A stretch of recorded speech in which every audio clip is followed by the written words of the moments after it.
Salud, dinero y amor. Todo pasa por ahí. Siempre por 88.9. Tráfico y clima cada 15 minutos.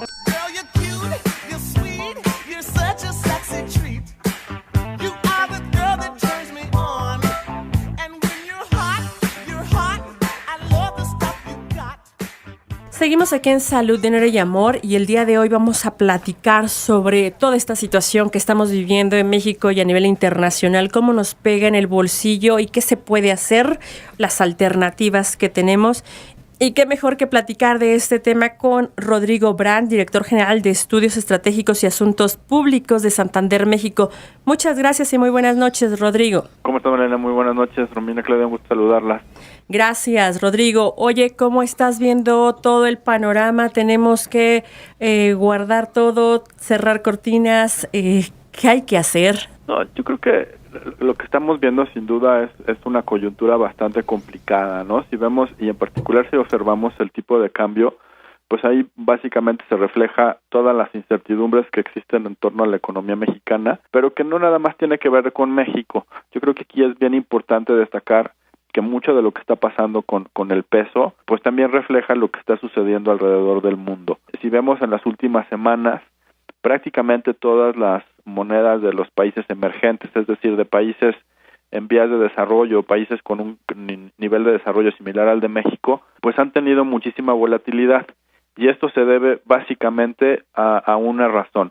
Se había percibido que en Estados Unidos la inflación tendería a estar creciendo a un ritmo mucho más elevado de lo que se esperaba, y esto haría que las autoridades monetarias, el Banco Central, la Reserva Federal de aquel país, pues que tuvieran que verse la necesidad de subir la tasa de interés a un ritmo mucho más rápido de lo que también se contemplaba en un principio. ¿Qué sucede? Que cuando un Banco Central decide subir una tasa de interés, pues se vuelve más atractiva la inversión en aquel país y en automático, pues la moneda de ese país tiende a fortalecerse, y lo que sucede es que en el resto del mundo pues esto se debilita, y esto es lo que ha venido pasando, ¿no?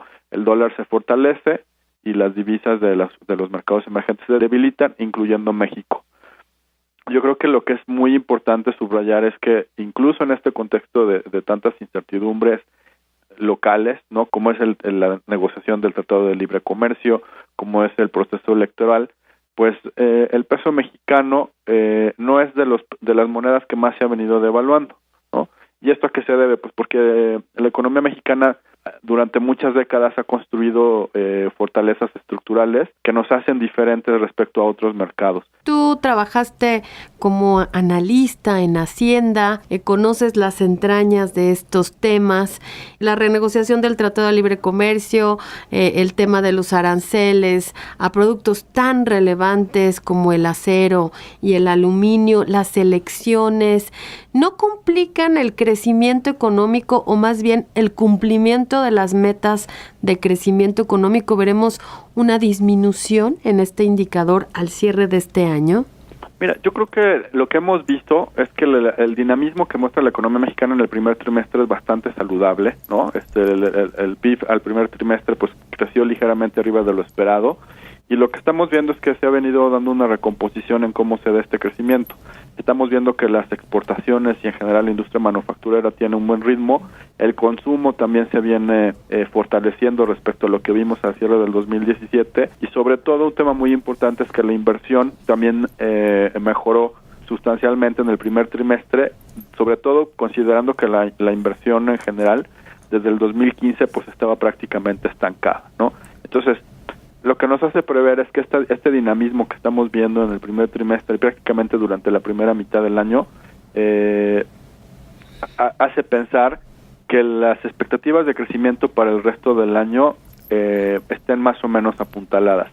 Ahorita lo que mencionas sobre el tema de los aranceles al acero y al aluminio, pues sin duda yo creo que es un tema importante, ¿no? El acero representa el 2% del PIB de México y cerca del 13% del PIB manufacturero, pero no hay que olvidar de una cosa: México tiene un déficit, es decir, México importa más acero de lo que exporta, ¿no? Entonces, yo creo que más allá de los detalles sobre estas medidas que ha anunciado el gobierno norteamericano, yo creo que lo que es más importante es el tema de fondo, ¿no? Es cómo corremos el riesgo, y no nada más como México, sino en general como mundo completo, que se inicie una guerra comercial, ¿no? México ya ha anunciado una serie de medidas para contrarrestar el impacto de lo que anunció Estados Unidos. La Unión Europea también hará lo propio, Canadá seguramente hará lo propio, entonces China está haciendo lo mismo. Entonces yo creo que más allá de los temas puntuales es el riesgo de que entremos a un proceso de guerra comercial y que esto afecte, digamos, la integración que como mercado habíamos observado, ¿no? O sea, el NAFTA, yo creo que la bondad que tiene el NAFTA, el TLC, pues es que ha venido a construir una integración pues muy pragmática entre Estados Unidos, Canadá y México en industrias muy específicas. Y entonces estos intentos de guerra comercial pues vienen a fracturar un orden que se había venido estableciendo durante los últimos 20 años quizá.